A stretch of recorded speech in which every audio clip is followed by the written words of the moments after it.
Buongiorno, buongiorno e benvenuti a tutti.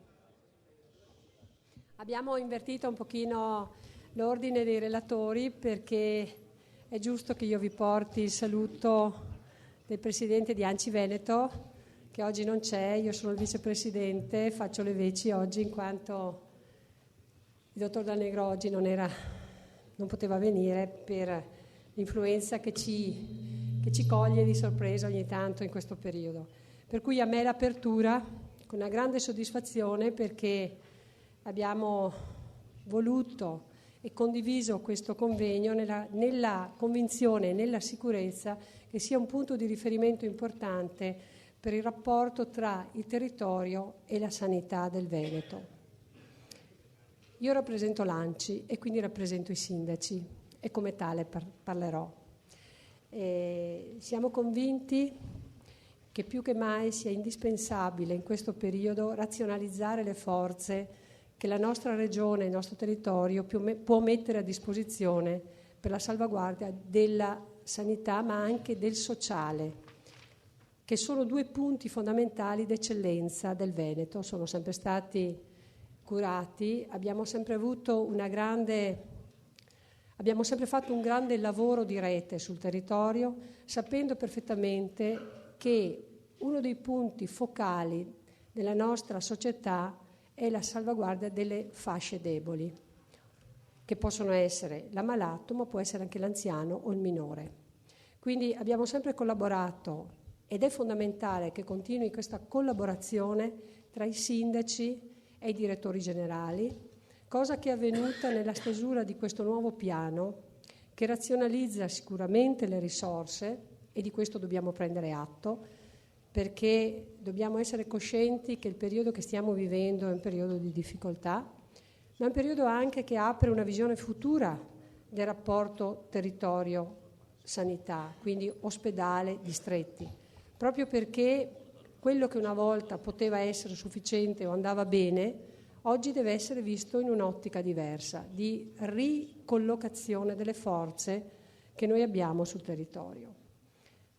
Per la mia esperienza posso dire che abbiamo sempre avuto un ottimo rapporto e una grande collaborazione tra i direttori generali e i sindaci, e lavorando insieme siamo riusciti a ottenere quegli equilibri che hanno portato positività al cittadino, all'utente di questo grande impegno che comprende, ripeto, sanità e sociale.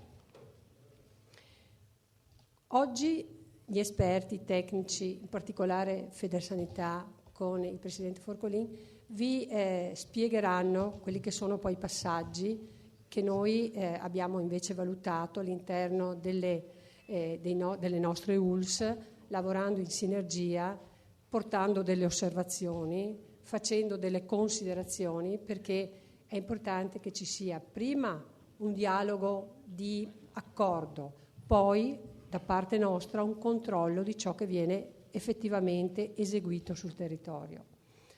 Questo è, credo, una delle grandi forze che abbiamo, perché nel Veneto c'è sempre stata questa capacità di lavorare in sinergia, dando poi dei risultati che si esplicano in quella grande formula che ci mette tra i primi d'Italia come rapporto, come valutazione, come posizione, diciamo, di lavoro sul territorio. Credo che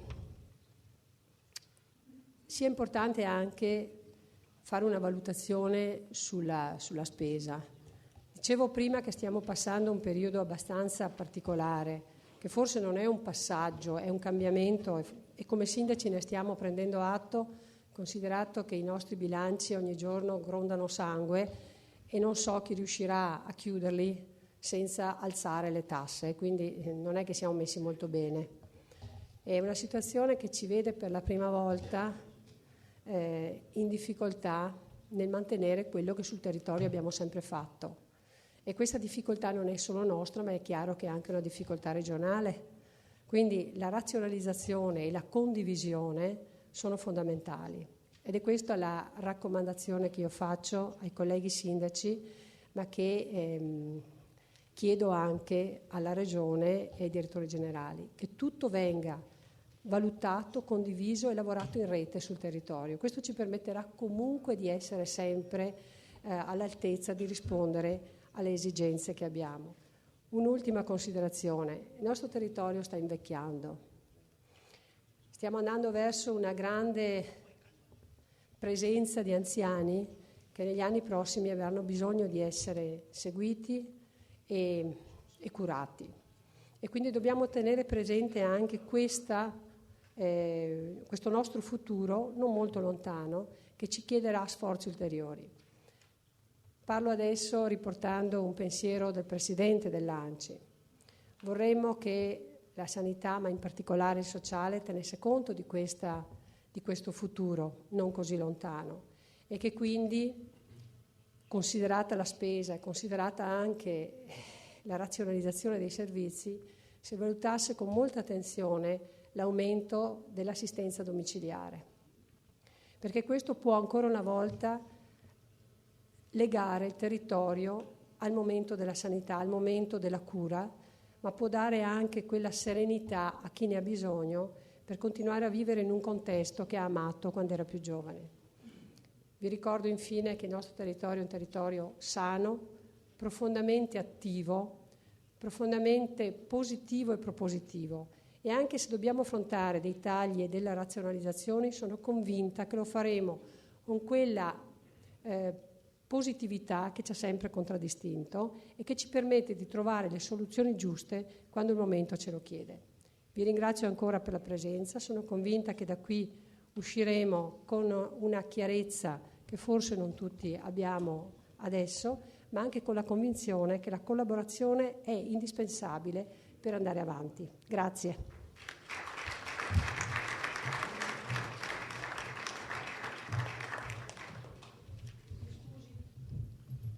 Lo faccio da me, sono allenato. Buongiorno, io sono Del Favero, presidente nazionale di Federsanità e direttore dell'U7 del Veneto. Porto ovviamente a voi tutti il saluto di Federsanità nazionale, mi complimento per il presidente per aver immaginato questo convegno estremamente utile ed opportuno proprio in Veneto, laddove germogliano con maggior forza le idee di federalismo, e proprio in Veneto laddove ci accingiamo ad un passaggio epocale come quello del nuovo piano sociosanitario. Perché dico passaggio epocale? Perché tutte le componenti che ci stanno intorno vanno in questa direzione. In questo momento ci troviamo con dei fattori, di carattere generale assolutamente nuovi.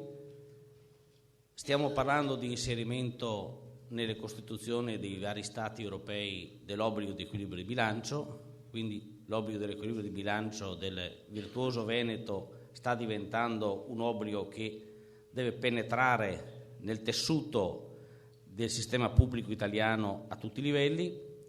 Si è già capito esattamente, assolutamente, che non ci può più essere crescita col sovraindebitamento, che il sovraindebitamento anzi è una delle pietre al collo che ti metti per affossare, per affondare in via definitiva, e che quindi è necessario cambiare il modello di sistema, il modello di governance. Questo è pacifico, ma cambiarlo anche radicalmente nella cultura, nei valori, nella nostra mentalità. Abbiamo poi dei fattori assolutamente specifici della sanità, estremamente preoccupanti.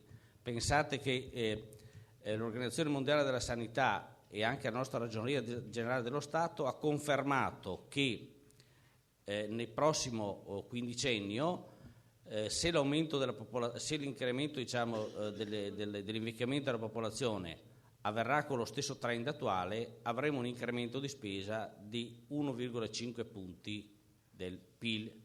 Vuol dire, su scala nazionale, passare dal 7 all'8,5 con un costo maggiore di quasi 25 miliardi di euro, quindi che sono cifre assolutamente non sopportabili, ovviamente con un sistema che tende a ridurre la pressione fiscale, e quindi ovvio che gioco forza che ci troviamo di fronte a una trasformazione globale. Quindi c'è l'invecchiamento della popolazione, dicevo, c'è però poi anche il driver pesantissimo della tecnologia, sia chirurgica ma anche e soprattutto farmacologica. Oggi vedete che ci sono molti farmaci che stanno entrando sul mercato, soprattutto in area oncologica, estremamente costosi, che pongono anche problemi etici grossissimi, no? Somministrano una terapia da 70.000 euro a un paziente che ha un tumore al pancreas con possibilità di un anno di vita o meno. Non lo somministro anche pensando che possa essere mio fratello, mio figlio, mio genitore, eccetera, eccetera. Capite insomma che il nostro sistema ha problemi complessi davanti, complessi che non possiamo che affrontarli con una riorganizzazione globale.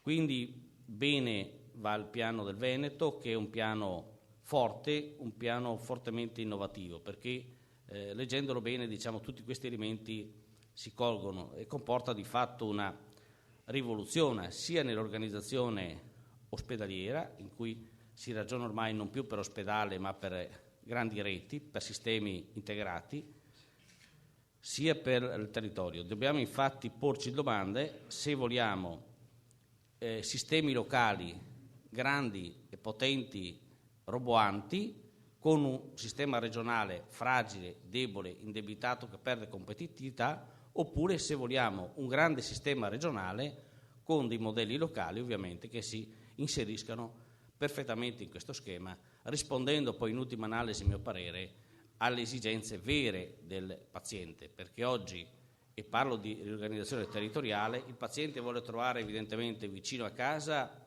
le cure a cui ricorre più frequentemente, cronicità, non autosufficienza, eccetera, eccetera, cose che ben conoscete, cure primarie, medicina di base efficiente, organizzata su 7 giorni e sulle 24 ore, come prevede un recente provvedimento della Regione Veneto. E poi ovviamente sa benissimo che per andare a curarsi per le cose complesse può anche ovviamente fare, è disposto, visto che può accadere 2 o 3 volte nella vita, una volta sola, è disposto anche a fare ovviamente più strada, percorsi più lunghi, pur di avere qualità nelle prestazioni, perché la parità nell'accesso non si misura tanto nell'avere l'ospedale vicino a casa, e questo dobbiamo dircelo, quanto nell'avere le migliori opportunità di cura, di essere curati a livello qualitativamente con sicurezza la più alta possibile offerta al sistema. Questo è il vero salto culturale che dobbiamo fare in termini di mentalità oggi, e può comportare anche il doversi spostare, ma questo non cambia nulla. Guardate che c'è uno studio dell'AGES, Agenzia Nazionale, sugli esiti, che dice chiaramente che in taluni casi hai delle probabilità di sopravvivenza 10, in altri ce n'hai 5, in altri ce n'hai 3, 2, quindi è giusto che il cittadino, e noi come ANCI abbiamo sollecitato il Ministro, che peraltro ha accolto la nostra richiesta, che ho visto in una recente comunicazione, di trasparenza, quindi di rendere pubblici, per ora diciamo sono resi disponibili ai detti lavori, ma nel tempo di rendere pubblici i dati di vari ospedali, le performance degli ospedali e le performance dei professionisti. Questa è vera, diciamo, democrazia e vera pari opportunità nell'accesso alle migliori prestazioni possibili, perché oggi dobbiamo puntare non accesso alle prestazioni, ma l'accesso alle migliori prestazioni possibili. Questa era una promessa assolutamente doverosa. E badate che il cambiamento che si propone oggi in sanità, a mio parere è un cambiamento pari a quello che avvenne in campo industriale quando si passò dalle comuni catene di montaggio alla robotizzazione, cioè è un cambiamento proprio nel modo globale di produrre servizi, passando da un sistema costoso e talvolta poco efficace come l'attuale a un sistema ovviamente, non dico meno costoso, perché meno costoso in sanità è una parola molto complessa, ma dico che possa essere sostenibile. Ecco, perché in sanità, dicevo prima, l'innovazione, l'invecchiamento, eccetera, sono tutti driver di spesa governabili con estrema complessità, ma quantomeno insomma di rendere un sistema sostenibile, perché diversamente rischiamo ovviamente di creare grosse tensioni che portano ovviamente al contingentamento. Questo una mia modesta valutazione sulla dimensione Veneto. C'è poi il tema centrale di oggi, che è il federalismo e costi standard. È un argomento che mi ha interessato direttamente, in quanto con il professor Antonini abbiamo lungamente lavorato in COPAF a fianco di ministri importanti nella commissione anche paritetica su questo tema, e quindi ce la siamo sudata per benino, come si suol dire. Allora io dico, da un punto di vista tecnico, l'impianto di costi standard poteva essere pensato in due modi. Secondo alcuni soloni poteva essere pensato partendo dal basso, ovvero andando a prendere le prestazioni ottimali, i costi ottimali, eccetera, eccetera, e poi farne, diciamo, un aggregato che portava alla spesa totale nazionale e quindi a degli standard di costo e anche di modalità di produzione di servizi. Noi per oggi non abbiamo assolutamente in Italia sistemi di elaborazione dati, sistemi contabili e di quantità, volume delle prestazioni in grado di elaborare un sistema del genere. Non siamo in grado di farlo, anche perché poi penso che se partissimo dai bisogni rischieremo ovviamente di andare a sovradimensionare la spesa che non abbiamo poi la possibilità concreta di coprire. Quindi si è preferito seguire un altro principio, ovvero quello di dire: abbiamo un tetto di risorse definito dal Parlamento, dall'intesa Stato-Regione, e sulla base di quel tetto di risorse andiamo a vedere come ripartire su scala nazionale le risorse disponibili. E quindi con un modello che si richiama alla politica del cosiddetto benchmarking. Benchmarking vuol dire la comparazione tra più sistema e l'assumere come faro, come punto di riferimento, i sistemi che funzionano meglio e che sono più performanti. È un modello già adottato in campo industriale ampiamente, è nato nell'industria ancora 20 anni fa e ha dato esiti sorprendenti, perché le aziende, proprio confrontandosi tra di loro nelle metodiche e nei fattori di successo, sono riusciti ad avere dei miglioramenti anche molto forti. E quindi l'impianto di base è: prendiamo le regioni che meglio funzionano e diamole come punti di riferimento, come benchmark, diciamo, per le altre, ancorché, diciamo, l'Italia sia una realtà molto differenziata, il nord, il centro, diciamo, Lazio, e poi il sud è una realtà molto differenziata, però c'è un problema ovviamente anche di giustizia distributiva, per cui si dice correttamente: se talune regioni attraverso sforzo e fatiche sono riuscite con un modello opportuno a vincere, puoi vincere anche tu. Anche perché, ripeto, si è capito che in sanità è il modello che vince, perché è ovvio e fin troppo banale che se un paziente viene curato in ospedale a oltre 1.000 euro al giorno, oppure viene curato a domicilio con 50 euro che ti possono costare, o in RSA che te ne costa 120-150, se lo stesso paziente può essere curato indifferentemente per patologia del punto A, B o C, è ovvio che se tu lo curi con gli strumenti adeguati realizzi contestualmente dei risparmi significativi e dai maggiore qualità alla spesa. Quindi qualità e risparmio si è notato che viaggiano di pari passo, cioè che le regioni che risparmiano di più, cioè che spendono meno in termini relativi, sono anche quelle che hanno una migliore sanità, mentre quelle che hanno la peggior qualità, determinata dalla fuga, quasi 1 miliardo fugge, diciamo, in termini di costi dal sud verso il nord, è ovvio che questo segna una sanità che costa di più in termini relativi, ripeto, sempre in termini relativi per popolazione pesata, e dà anche minori risultati. Quindi 2 principi: giustizia distributiva, benchmarking, trasparenza nelle scelte, come dicevo prima a proposito del piano nazionale esiti, e poi ovviamente il concetto di responsabilità. È ovvio che se a questi non lega il concetto di responsabilità, lo sottolineerà poi il professor Antonini, insomma andiamo poco distante, perché se non c'è il concetto di chi rompe paga. Io lo so perché spesso mi sono trovato in circostanze nazionali, in convegni nazionali, in cui si dice: ma se finora è accaduto il finimondo e abbiamo sbagliato al centro-sud su 1000 cose, ma perché lo devono pagare i cittadini? E d'altra parte lo devono pagare i cittadini perché ci sono scelte di amministratori, per forza chi lo devo pagare io? Cioè, capisco che può essere iniquo da certi punti di vista, che può essere anche incomprensibile sotto certi aspetti, che può essere anche ingiusto se vogliamo usare un termine di giustizia astratto, però in qualche modo chi rompe paga è chi effettua delle scelte politiche e poi ne deve trarre le conseguenze, perché diversamente il sistema diventa ingovernabile. O diversamente, se non ci pensiamo noi a fare in modo che chi rompe paga, ci penserà la comunità europea, l'abbiamo visto con la Grecia, lo vedremo con altri paesi, cioè o ci autoregolamentiamo noi il nostro futuro in modo responsabile, oppure sicuramente ci sarà qualcun altro che lo fa ovviamente per noi, questo è pacifico. Quindi l'obbligo di impostare una programmazione severa ed un cambiamento forte deve essere praticamente il nostro imperativo.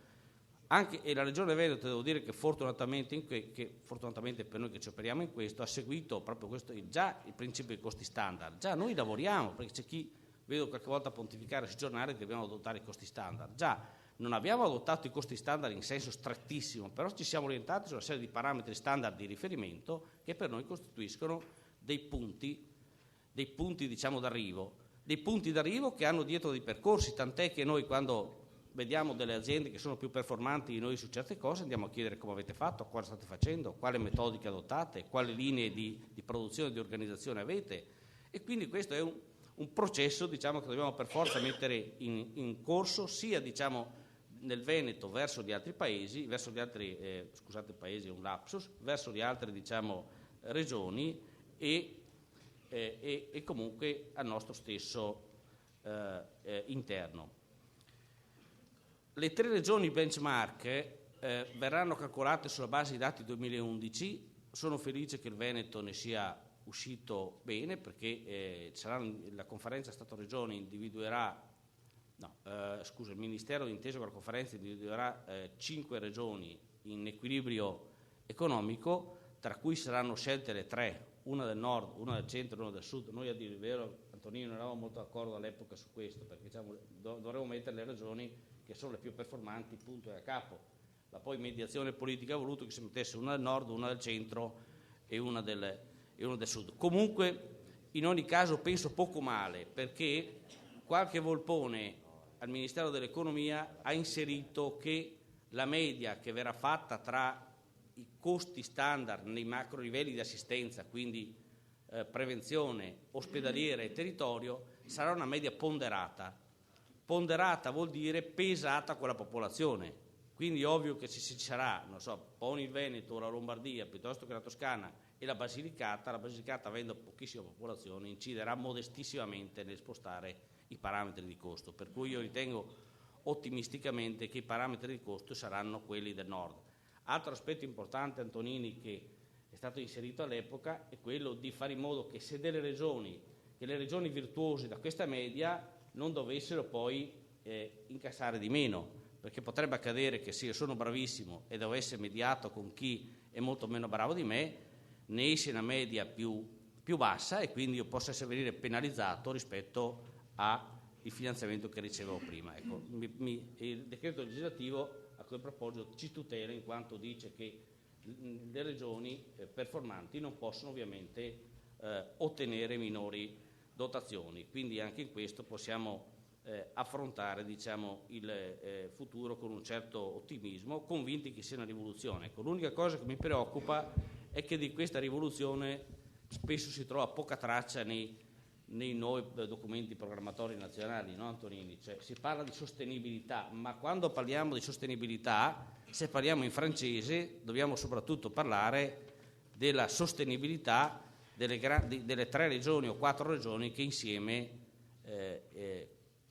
costituiscono il 60-65% del debito nazionale. Quindi la sostenibilità ha un nome e cognome, al nome e cognome di talune regioni che devono ovviamente cambiare assolutamente strada, perché questo è poi il termine della sostenibilità oggi, in quanto il disastro loro può comportare ovviamente anche indirettamente, viste in termini di comunità europea, un disastro nostro. Ecco perché quindi dobbiamo essere tutti impegnati diciamo, in questa grandissima sfida che coinvolge il management della nostra regione, che coinvolge i sindaci, ma devo dire che i sindaci da noi sono sempre stati di un'apertura assoluta, perché io ricordo un documento di 4-5 anni fa, forse di 5-6 anni fa, allora diciamo scritto dalla mano felice di Piero Gonnella, che scritto ma interpretando ovviamente il pensiero dei sindaci, auspicava una riorganizzazione e una riforma del sistema veneto, anche con la riduzione di ospedali inutili, quindi un passo assolutamente avanti, anche perché il Veneto ha una lunga tradizione ovviamente di gestione distrettuale, che di fatto è una gestione ormai sempre più imbricata tra sanità e sociale. Anche a questo riguardo va detto ovviamente che la legge 42 in qualche modo, no, Antonini, divide troppo forte forse il mondo sociale attribuendolo completamente ai comuni e il mondo sanitario attribuendolo alla sanità. Questo ovviamente penso sia il frutto anche del fatto che ognuno ovviamente deve difendere la propria casa, il proprio confine di spesa, eccetera, quindi è uscita questa cosa un po' infelice. Ecco, noi dovremmo cercare nella pratica di creare le occasioni anche nella nuova revisione dei livelli di assistenza di LEA che favoriscano formule, diciamo, di collaborazione tra comuni e aziende sanitarie che si esplicano soprattutto voi nelle residenze sanitarie assistenziali, voi nelle forme intermedie di assistenza, sempre residenziali, ma anche e soprattutto nell'assistenza domiciliare, che dovrebbe costituire, diciamo, un punto di forza per affrontare le nuove sfide. Però devo dire che le sfide sono complessivamente di sistema, insomma, perché non c'è un elemento risolutore, c'è il territorio complessivamente visto che può essere un elemento risolutore, dalla medicina generale alle case di riposo, alla residenzialità intermedia, alla domiciliarità, e quindi dobbiamo impegnarci proprio in questo sforzo di coprogettazione tra le creazioni poi funzionali, ne parlerà penso il dottor Mantovani, insomma sono degli strumenti in cui abbiamo la possibilità di dialogare sulla nuova sanità tra chi come me si occupa di sanità e chi come i comuni si occupa ovviamente di servizi sociali, rendendoli un elemento unico in quanto unica è la persona. Ecco, altra questione che dobbiamo vedere ultimissima è quella, diciamo, di un rapporto corretto col privato. Fortunatamente nella nostra regione non abbiamo un privato esondante, ma anche lì va ricercata una forma di collaborazione importante, cioè della serie siamo tutti produttori del sistema sanitario nazionale, una cosa se la fai bene tu non la faccio io e viceversa. Grazie.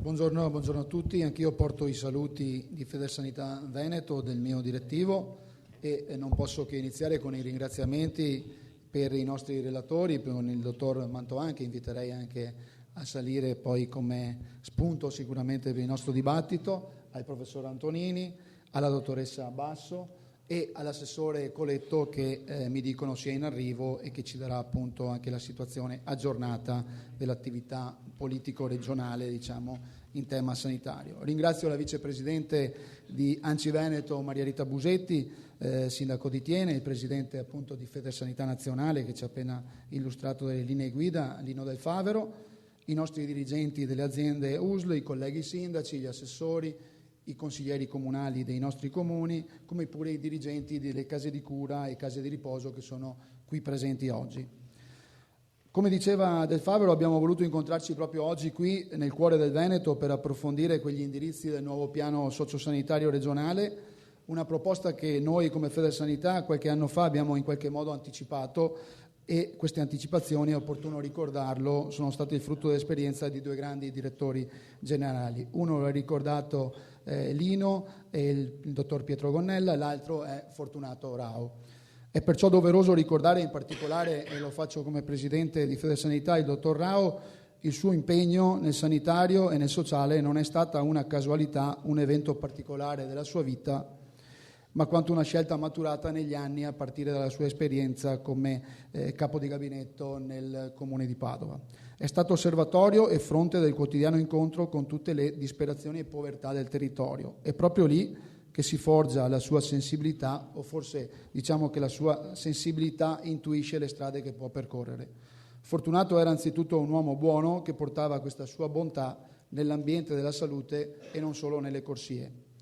Era il dirigente illuminato che sapeva coniugare programmazione e risposte alle aspettative dei cittadini, che indagava sulla complessità della gestione quotidiana e sull'enorme richiesta di cambiamento, ma enucleava le linee di uno sviluppo che doveva confrontarsi con il taglio costante delle risorse. Fortunato è stato l'anima della nostra Federsanità e colui che ha saputo mettere nero su bianco proposte anticipatrici per una nuova visione della salute nella regione Veneto. Io stesso, nella breve esperienza di presidente di Federsanità Veneto, fin qui maturata, Ho potuto apprezzarne le doti di maestro saggio e disponibile al confronto, persona umile ma preparata e caparbia nel perseguire gli obiettivi. Ecco, io credo sia doveroso oggi dedicare questo nostro impegno anche a lui con un grazie forte e solenne. Scusatemi se ho voluto anticipare questo passaggio, ma era doveroso e dovuto per una grande persona come il dottor Rao. Grazie.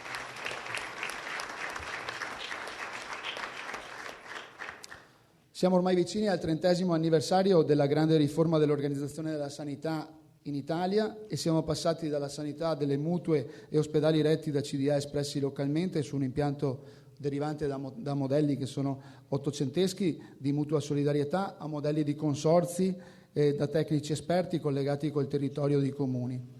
Va ricordato che un elemento importante del nuovo assetto sanitario del Veneto è stata l'integrazione del sociale, come diceva il Presidente prima, con il sanitario, elemento importante che ha contribuito ad accorciare le distanze fra due settori e rendendo partecipi le scelte degli amministratori locali e i sindaci.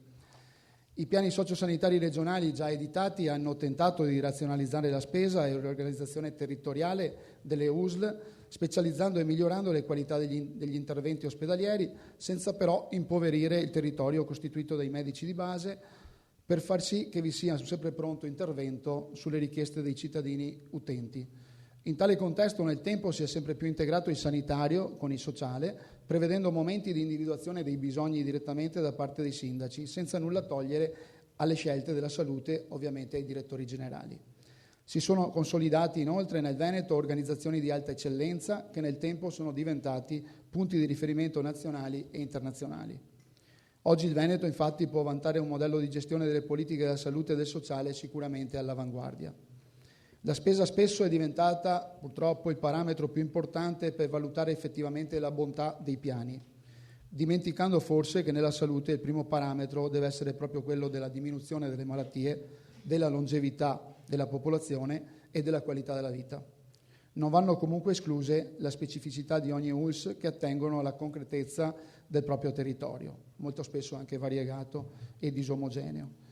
Federsanità ritiene che il direttore sociale debba essere espressione dei sindaci, proprio per gli interventi mirati sulle singole comunità. Nel nuovo piano sociosanitario regionale, pertanto, va continuata l'esperienza dell'integrazione sociosanitaria e valorizzate tutte le potenzialità territoriali. Sulla nuova proposta del piano sociosanitario regionale, Federsanità ha già presentato il documento che pone le premesse della globalizzazione dei mercati e di un rallentamento del prodotto interno lordo nelle economie occidentali. Purtroppo questa previsione che avevamo già elaborato come Federsanità nel 2007 si sta appalesando come una drammatica realtà. Realtà che però non può e non deve subordinare scelte fondamentali nella promozione della salute dei nostri cittadini utenti. Va comunque sempre assicurata una decisa attenzione ai risultati raggiunti, alle aspettative, alla razionalizzazione e a un costante monitoraggio dell'organizzazione, ai presidi ospedalieri, ai presidi ambulatoriali e domiciliari, territoriali e a un sempre più stretto collegamento appunto con i rappresentanti istituzionali del territorio e il volontariato sociale. Il volontariato sociale, va evidenziato, necessita di dati aggiornati e concreti perché è un fattore, un elemento molto importante della nostra regione e il volontariato rappresenta una grandissima e importantissima realtà del nostro territorio. Quel valore aggiunto che, associato agli enti locali che noi sindaci rappresentiamo, può davvero dare un supporto decisivo sia in termini di risorse umane che di efficienza finanziaria e di servizio per i nostri cittadini. Analizzando le prospettive, il soggetto principale dell'attenzione del nuovo piano sociosanitario deve essere la famiglia, con le sue prospettive, i suoi doveri e le sue necessità. Viene poi l'infanzia, non dimenticando che la società di domani si manifesterà attraverso l'educazione ricevuta oggi nelle famiglie e proprio per questo su questo tema bisogna investire. Vi è poi il grande settore degli anziani che vengono suddivisi nelle problematiche in tre aree fondamentali. I giovani, cosiddetti giovani anziani, quell'età fra i 65 e i 75 anni, gli anziani fra i 75 e gli 85 anni e i vecchi anziani, gli ultra 85 anni, agevolando una opportuna integrazione nelle famiglie e una costante attenzione ai servizi offerti si permetterà di liberare energie e di razionalizzare gli interventi. Per quanto riguarda le cure ambulatoriali locali è necessaria una ottimizzazione e una migliore organizzazione, diffondendo di più di strutturazione informatica e esercitando un maggiore controllo sul territorio, anche questo ne accennava prima il Presidente del Favero. Va razionalizzato l'intervento dei medici di base, che sono il primo momento di cura e filtro d'accesso con l'assistenza ospedaliera. È necessario migliorare l'informazione dei risultati, lo dicevamo prima, sui tempi di ricovero, cura, sulle campagne educative della popolazione, anche questa una vera trasparenza sanitaria. Nel nuovo documento della Giunta sottolineo alcune proposte anche migliorative che va sicuramente perseguita l'integrazione e la governance definendo ulteriormente il ruolo dei medici di base. Vanno attivate opportune politiche per i giovani e per i ragazzi, appunto ricordando che sono l'investimento migliore per la società del futuro, e per quanto riguarda la salute mentale va posto il problema della gestione delle quote solidali, che sono un altro vero tema importante per il territorio e anche per gli enti locali, ritengo soprattutto quelli più piccoli e meno strutturati. A loro vanno date le giuste risposte e i giusti mezzi per affrontare questi problemi, coinvolgendo con un ruolo importantissimo la conferenza dei sindaci, appunto, che su temi così delicati deve essere sicuramente investita. Ricordo che come sindaci, lo diceva la Busetti prima, siamo veramente in una difficoltà enorme, e la conferenza dei sindaci, il rapporto appunto che si parli di giovani, che si parli di anziani, diventa un tema fondamentale. I nostri bilanci di previsione 2012 hanno anche questa variabile veramente difficile, e la pressione tributaria fiscale è anche motivo per questa spesa, per cui sicuramente la Regione, sentiremo poi l'assessore Coletto su questo tema, deve dare delle risposte, perché noi vogliamo prenderci le nostre responsabilità, vogliamo essere, diciamo, il faro della nostra comunità che rappresentiamo, però dobbiamo avere anche quegli strumenti di razionalizzazione e soprattutto di copertura delle spese che oggi invece purtroppo ricadono sulla comunità con un aumento della pressione fiscale. Per cui anche questi fondi che le conferenze dei sindaci molto spesso avevano in dotazione per queste emergenze, oggi col periodo di crisi, con questo periodo di difficoltà finanziaria, viene meno, e molti sindaci purtroppo, dobbiamo dirlo, tirano un po' i remi in barca per cercare di salvare il proprio orticello, il proprio campanile. È bene che, siccome la sanità non ha confini e non ha un territorio ben definito, anche su questo la Regione possa dare delle risposte, proprio perché il cittadino utente abbia i benefici necessari e i comuni e i nostri territori meno strutturati possano veramente avere quelle boccate d'ossigeno che sono necessarie in un momento così difficile. Ecco, io chiudo oggi e lascio la parola, credo adesso, al professor Antonini, che ci illustrerà le premesse giuridiche del federalismo nella sanità veneta, e quindi entrerà anche nel dettaglio più tecnico. E veramente vi ringrazio per il prezioso aiuto che ci date con una giornata così importante, con questa presenza così numerosa, perché la squadra che vince è sicuramente una squadra che non ha bandiere, non ha territorio, ma è quella che dà i risultati più concreti ai nostri cittadini, e queste sono le aspettative che il Veneto oggi ha. Grazie.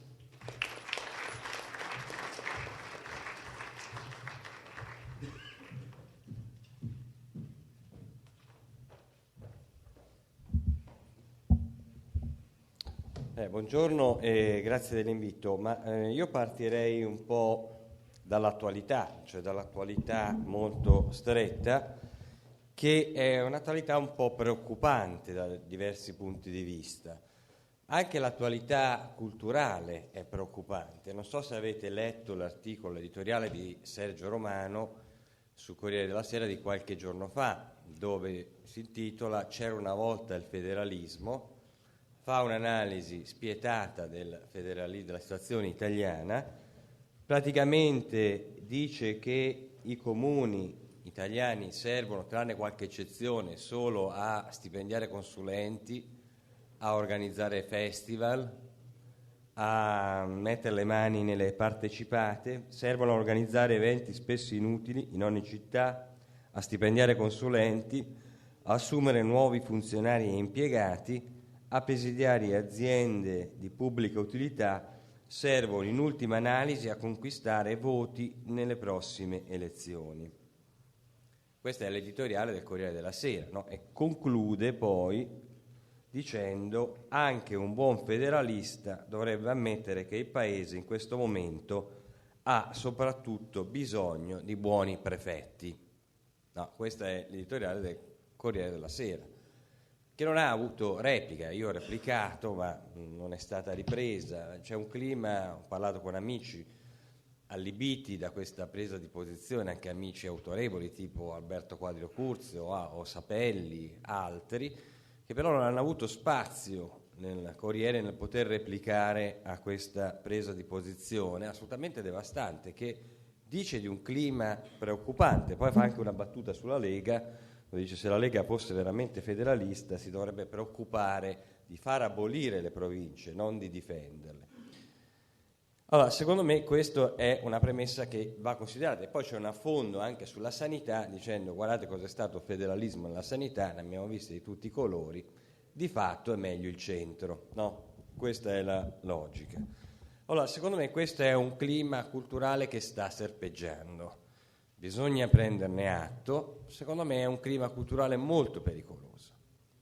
Io in questa piccola risposta che ho fatto a Romano ho detto: c'è stata un'altra epoca della nostra storia dove non c'erano i prefetti ma c'erano i podestà, cioè c'erano gente nominata dal governo centrale, dove erano state fatte fuori le autonomie elettive locali, no? Non c'erano più le elezioni nei comuni e nelle province.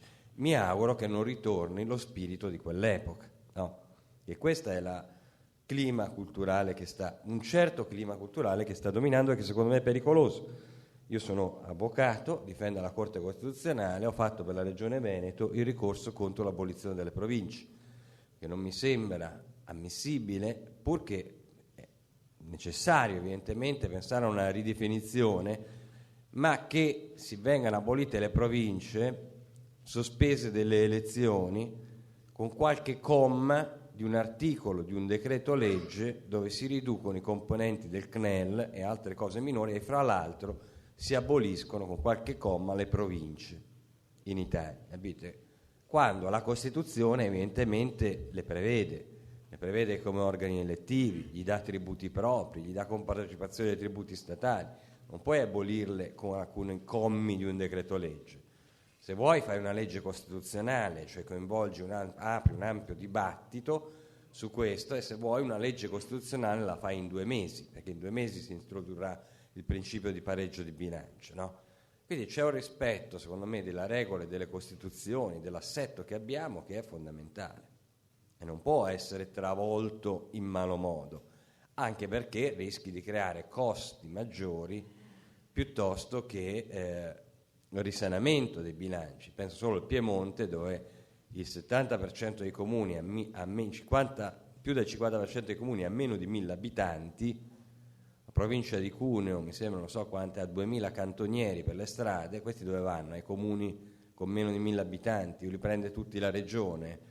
Cioè, creare un processo così, come è stata scritta quella norma, è spaventosa, sia dal punto di vista giuridico sia dal punto di vista economico.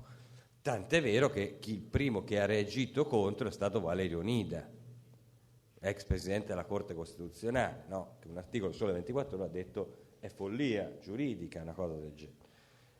Ma questo mi serve per introdurmi appunto all'argomento. Dico, da un certo punto di vista l'osservazione di Romano non è sbagliata. È vero che noi abbiamo un federalismo che ha dato una pessima prova, ma ha dato una pessima prova in alcune regioni, non in tutte. Ha dato una pessima prova in alcuni comuni, non in tutti. Allora tu non puoi buttare il bambino con l'acqua sporca, perché fai un danno al sistema democratico dicendo torniamo ai prefetti. Devi razionalizzare, un po' nella linea di quello che diceva Lino Del Favaro prima, cioè devi incominciare a responsabilizzare. Noi abbiamo avuto un federalismo che si è basato sul dare competenze senza dare responsabilità. Praticamente gli ultimi 10 anni della nostra storia sono stati questo: do competenze con un criterio che è il criterio della spesa storica, più spendi più prendi, aumento le competenze, ho aumentato le disfunzioni di quel criterio. Questo è stato il processo italiano. Come lo correggo? Con la responsabilità, non tornando ai prefetti. Questa è la chiave di volta della questione. Cioè bisogna immettere forti dosi di responsabilizzazione nel sistema, e questo permette al sistema di funzionare senza togliere il principio democratico. Io non posso dire invece dei comuni voglio i prefetti, perché questo toglie la democrazia in Italia. È pericolosissimo un discorso di questo genere. E allora cosa vuol dire responsabilità? È chiaro che noi stiamo in un contesto dove abbiamo dei vincoli europei con cui Six Pack, Fiscal Compact, eccetera, cioè tutta una serie di passaggi a livello europeo, principio del pareggio di bilancio, impongono dei cambiamenti radicali. Imporranno dei cambiamenti radicali in termini di razionalizzazione, di responsabilizzazione, di abbandono di certi criteri distorti, come quello della spesa storica. Adesso lo diceva Forcolin, parlavamo prima, è stato spostato al 2013 l'entrata in vigore dei fabbisogni standard. Quindi è stata spostata di un anno questa entrata in vigore. Però su questo io ho le rassicurazioni e anche la certezza, perché la persona che io avevo coinvolto quando ancora eravamo, diciamo, come consulente del ministro Tremonti per realizzare questa operazione, nonostante fosse non della mia parte politica, ma siccome era bravo, l'avevo coinvolto, era Vieri Ceriani, che oggi è il sottosegretario del Ministero dell'Economia, e mi ha assicurato, e l'aveva studiata lui la cosa dei fabbisogni standard coinvolgendo SOSE, quindi la cosa va avanti, perché è una cosa bipartisan e nazionale. Bene, dai dati di SOSE sta emergendo che la migliore regione italiana, quella che sarà più favorita dall'applicazione dei fabbisogni standard dei comuni, è il Veneto. Perché è evidente, il Veneto è stata quella più penalizzata dalla spesa storica, perché erano efficienti, i Veneti sono stati efficienti e quindi hanno preso meno risorse. Col fabbisogno standard saranno i più premiati. La regione più premiata viene fuori che è il Veneto, già sulla prima funzione. No? Quindi questo dice la questione. Allora introduciamo un altro criterio, non buttiamo il bambino con l'acqua sporca, cominciamo a premiare la virtù. Questa è la logica del federalismo. E mettiamo dei criteri di responsabilizzazione. Allora, qui dentro appunto c'è tutta la grande operazione federalismo fiscale, che vuol dire nel rispetto dell'autonomia, nel rispetto della democrazia, introduciamo un criterio di efficienza che si chiama responsabilizzazione. A questo risponde, dicevo, il federalismo fiscale. In sanità come risponde? Allora, noi abbiamo avuto sotto gli occhi alcuni episodi, no? Quello che è successo nell'Umberto I, quella donna legata in barella, no? Per alcuni giorni dentro quella corsia del pronto soccorso, è assegnato, diciamo, la sensibilità degli italiani. Ma cosa c'è dietro quel fatto? Quel fatto è la punta di un iceberg, cioè non è il fatto in sé, non è l'attacco, attacchiamo i pronti soccorso, eccetera. No, il problema è un altro. Il problema sono i piani di rientro, per esempio. Cioè piani di rientro che spesso hanno una logica molto ragionieristica, tagli posti letto e poco programmatori, no? Allora il salto, anche Collino l'aveva sempre detto, che bisogna fare è quello della programmazione, devi permettere una riprogrammazione del sistema, anche perché tu hai delle situazioni, accennava Lino prima, dove tu rischi che le risorse attuali servano per pagare i debiti pregressi. Cioè il Lazio ha 11 miliardi di debiti pregressi, la Campania ha 15 miliardi di debiti pregressi. Quindi tu hai la situazione per cui rischi che quelle risorse attuali servano per pagare il debito pregresso del passato. Il Lazio era arrivato con i vari governatori che in modo bipartisan sono succeduti a tramandare, era arrivato a 18 miliardi di euro di debiti sulla sanità. 18 miliardi di euro è una manovra finanziaria dello Stato. Era il debito pregresso del Lazio. Poi con continui ripiani, 2008, 12 miliardi, 3 miliardi e mezzo, poi altri 9, eccetera, pagati da tutti gli italiani, quelle risorse che andavano a ripianare quei buchi della sanità venivano dalla fiscalità generale, quindi tutti abbiamo pagato per quei debiti, e oggi stanno a 11 miliardi di euro. Questa è la situazione. Allora, qui dentro cosa deve fare un presidente di regione in quelle situazioni? Cioè, il dato di Romano, è vero, noi abbiamo 10 regioni in Italia che hanno un piano di rientro sulla sanità e 5 sono commissariate. Quindi se tu dici il nostro federalismo che effetto ha prodotto, hai alcune regioni che funzionano in modo eccezionale, che la sanità italiana, i dati OCSE, no? Seconda per qualità dopo la Francia, 11ª per spesa. Quindi una sanità ottima nel complesso, ma assolutamente eterogenea. Adesso ho fatto un articolo su Panorama, nella mia rubrica, dove pubblico un dato del CERM di Pamolli che mette in evidenza la sovraspesa regionale. Vedi l'Italia che è deformata, il sud è enormemente più grande, il nord è più stretto, no? La deformazione in base, l'immagine rende l'idea di qual è la situazione italiana.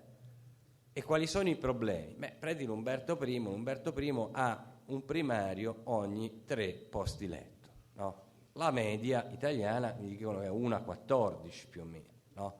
Con certe regioni dove vai a 1 a 20 o 1 a 30 in certi casi.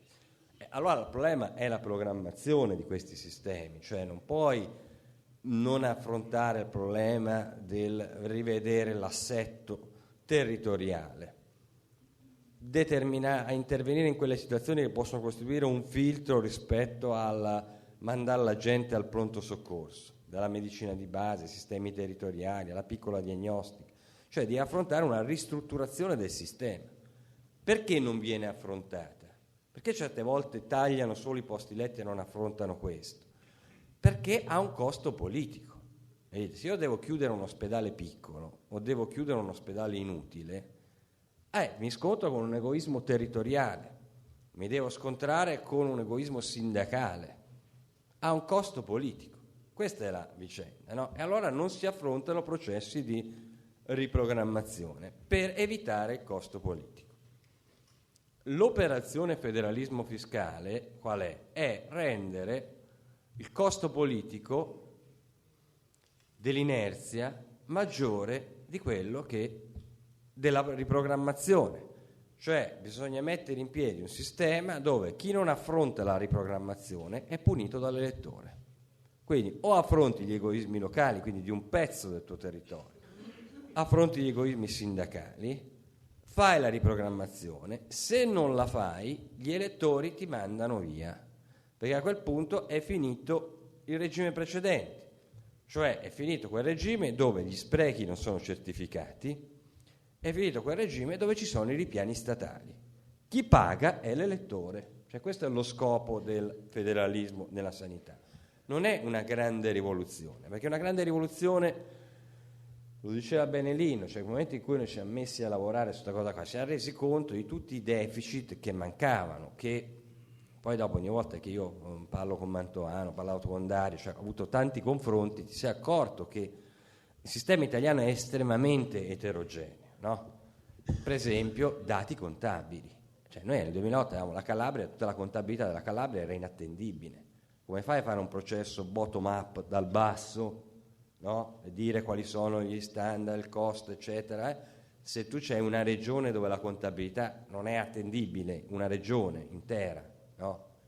Hai il problema della carenza dei dati, delle informazioni, delle contabilità. Quindi prima devi cercare di ricostruire il sistema con una sua trasparenza e attendibilità. Uno dei decreti del federalismo fiscale riguarda l'armonizzazione dei bilanci. Dentro questo c'è tutta una serie di interventi, per esempio la perimetrazione dei conti della sanità. Adesso la tesoreria unica, un'altra cosa che fa, che va a sballare questa perimetrazione che era stata fatta all'interno dei sistemi regionali.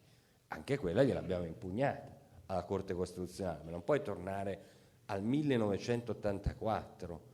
C'è una norma che dice si ritorna alla tesoreria unica, è ripristinata la norma del 1984, ma in mezzo c'è stata la riforma del 2001, cambiato il titolo quinto della Costituzione. Tu non puoi dire ritorno al 1984 facendo sballare tutto il sistema, perché crei un danno maggiore. È chiaro che qui c'è un problema grosso che ha lo Stato, un problema di liquidità enorme che ha, ma non puoi farlo con quella modalità lì. Torno al 1984, quando nel 97 avevi creato la tesoreria mista, prima della riforma del titolo quinto. Anche questo è argomento da Corte Costituzionale, e la speranza è che la Corte Costituzionale arrivi a dire qualcosa su queste vicende, magari non a dire che è proprio incostituzionale, perché il problema che avrà è lo Stato che fine fa in questo momento che sei sempre sotto il mirino dei mercati, ma perlomeno che arrivi a dire non si può fare stabilmente questo.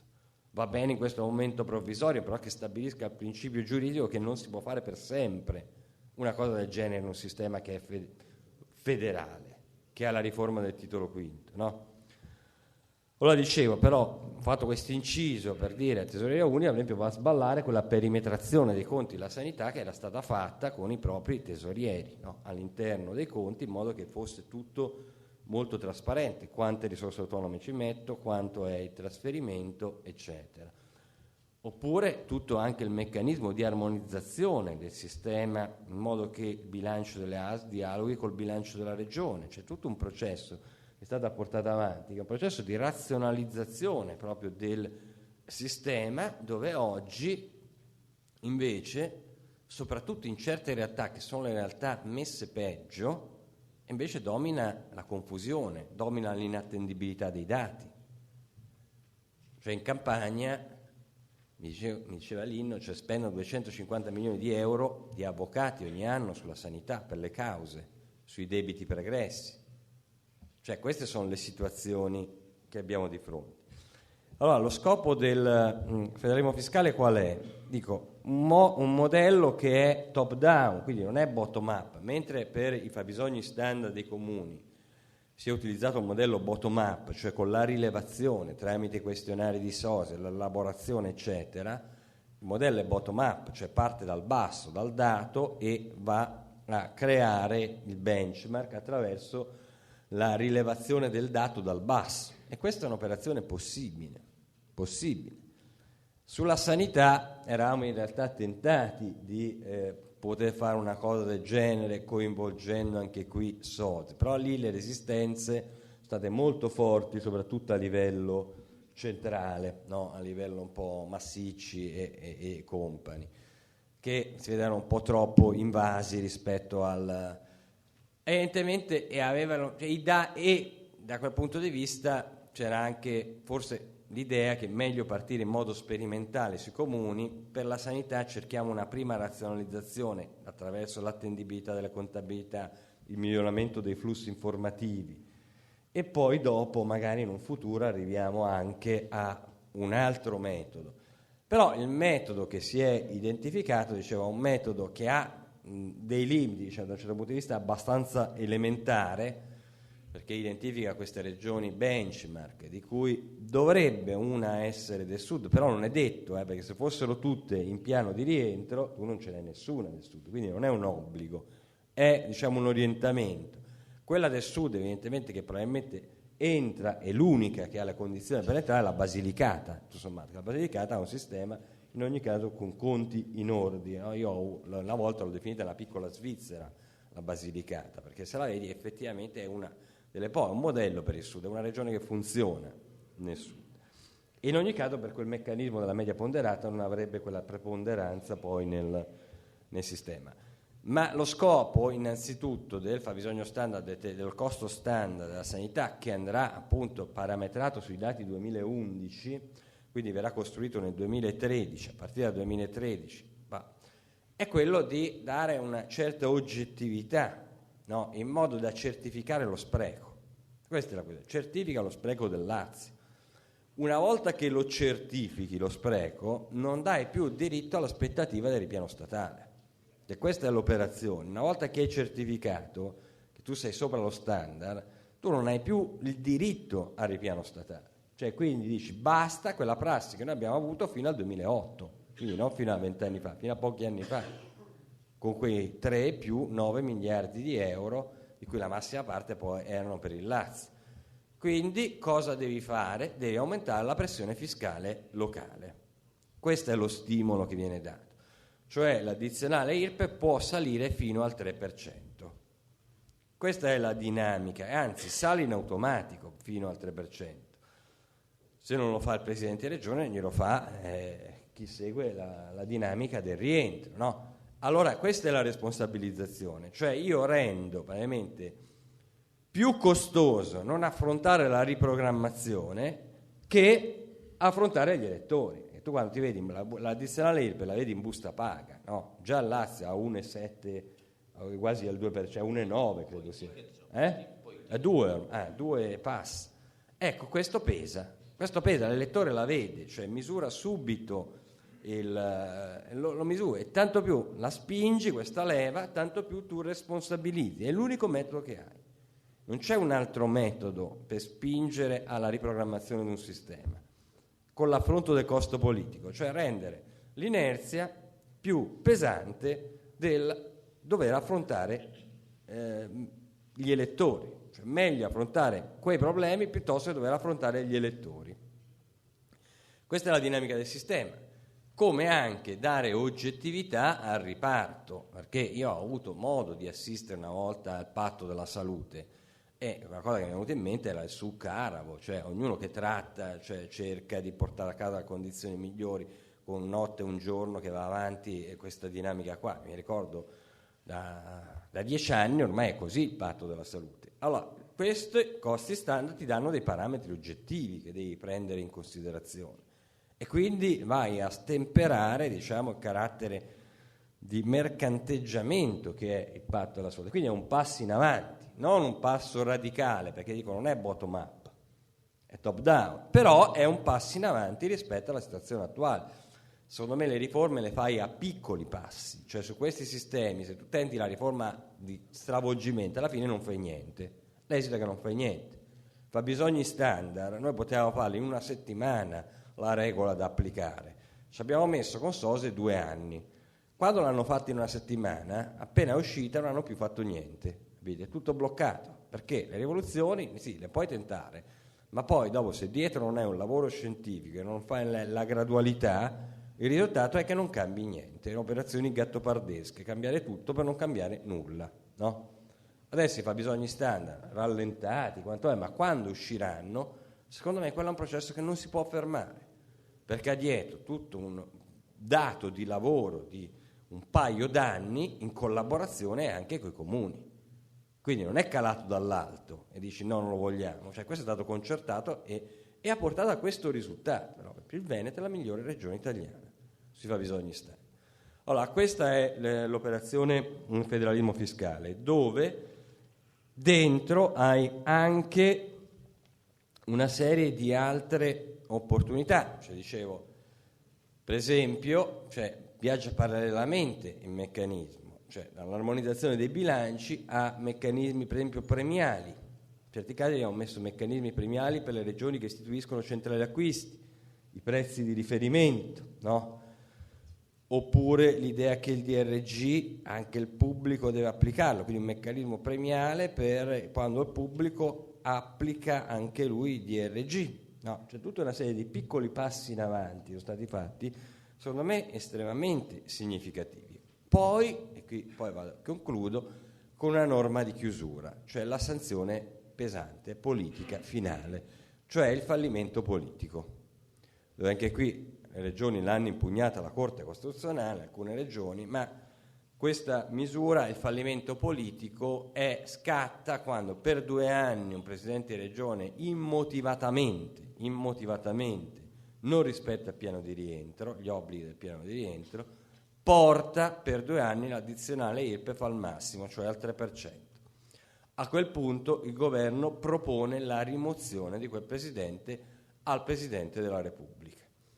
Allora, a me non sembra che questa norma sia incostituzionale, anzi, io credo che sia incostituzionale non prevedere una sanzione di questo genere, cioè un Presidente di Regione che per 2 anni non rispetta il piano di rientro, spara sui cittadini l'addizionale al massimo, quindi vuol dire che non sta risanando il sistema e sta facendo pagare ai cittadini questo, mandarlo via, mi sembra che sia il minimo di responsabilità che il sistema può chiedere a quella persona, no? Quindi un meccanismo di ultima istanza, cioè dovrebbe funzionare la dinamica democratica normale in un sistema che è diventato trasparente. Non ha sempre funzionato, perché noi abbiamo avuto casi dei vari Bassolino rieletti con maggioranze bulgare. Abbiamo avuto un presidente di regione come Fitto mandato via perché ha risanato i conti della sanità. Quindi la dinamica elettorale certe volte non ha funzionato, la dinamica democratica, perché il sistema aveva delle storture. È chiaro che se io risano i piani la sanità, affronto il costo politico che dicevamo prima, ma poi dopo arriva il ripiano statale al vicino, è chiaro che i miei elettori mi mandano via. Dice no, chi te l'ha fatto fare? Beh, tanto è arrivato il ripiano statale. Allora bisogna pulire il sistema da queste storture, dire certifico il tuo spreco, dire chi rompe paga, perché se non dici così distorci il sistema, chi rompe paga, te la devi vedere con i tuoi elettori, saranno stati fatti prima e non mi interessa, te la devi vedere con i tuoi elettori, li devi risanare. Cioè, questo no, perché appunto qui vale la dinamica democratica, non si può alterare questo, se no il sistema non funziona più e ha ragione Sergio Romano, bisogna tornare ai prefetti. Allora avrebbe ragione Sergio Romano, meglio tornare ai prefetti, no? E questa è l'alternativa. E allora dico, in quel meccanismo il fallimento politico, cioè se un presidente di regione per 2 anni non rispetta in modo immotivato il piano di rientro, porta l'addizionale al massimo, allora è una dinamica patologica, deve intervenire lo Stato e in questo caso lo manda via. Noi, se avessimo avuto questo meccanismo prima, un Bassolino probabilmente lo mandavano via prima, vede, che creasse i 15 miliardi e passa di euro di debito pregresso. Era questo che si evitava a tutti gli italiani, no? Allora, questa è la dinamica del federalismo fiscale che, dicevo appunto, porta responsabilità nel sistema. È chiaro che se viene bloccato questo processo, in un momento come quello che stiamo attraversando, con i vincoli economici che abbiamo, che impongono dei cambiamenti radicali, l'alternativa è il centralismo. Cioè, l'alternativa, qui non hai una terza via, l'alternativa è il centralismo. Cioè non si può continuare lasciando il sistema così. In questo momento o federalismo o centralismo. Io mi auguro federalismo perché è enormemente più democratico e anche più efficiente, perché il centro sappiamo tutti i difetti che ha. Grazie.